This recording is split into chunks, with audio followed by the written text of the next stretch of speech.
मनपा निवडणुकीसाठी मतदान केंद्रांपर्यंत निवडणूक कर्मचारी अधिकारी तसेच साहित्य पोहोचवण्यासाठी 525 आपली बसेसची व्यवस्था करण्यात येणार आहे।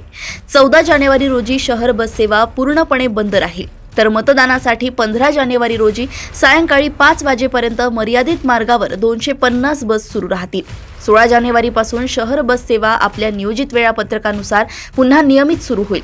मनपा आयुक्त डॉक्टर अभिजित चौधरी यांनी सांगितले की अरुंद गल्ली व दाट वस्तीतील भागांमध्ये पोहोचण्यासाठी 26 लहान वाहनांची व्यवस्था करण्यात आली आहे। याशिवाय मतदान प्रक्रिया सुरळीत पार पाडण्यासाठी 260 वाहने झोनल अधिकाऱ्यांना देण्यात येणार आहेत। ईव्हीएम मतदान केंद्रांपर्यंत नेणाऱ्या तसेच मतमोजणी केंद्रांपर्यंत आणणाऱ्या वाहनांवर जीपीएस यंत्रणा बसवण्यात येणार आहे। मतदान कर्मचाऱ्यांना ईव्हीएमसह 2 टप्प्यात प्रशिक्षण देण्यात आले आहे आणि मतमोजणी कर्मचाऱ्यांनाही 2 वेळा प्रशिक्षण दिले जाणार आहे। सर्व मतदान केंद्रांवर मूलभूत सुविधा उपलब्ध करून देण्यात आल्या आहेत। आचारसंहितेची कठोर अंमलबजावणी केली जात असून 48 तासांच्या कालावधीत उल्लंघन झाल्यास कडक कारवाई करण्यात येईल, असेही मनपा आयुक्त डॉक्टर चौधरी यांनी स्पष्ट केले।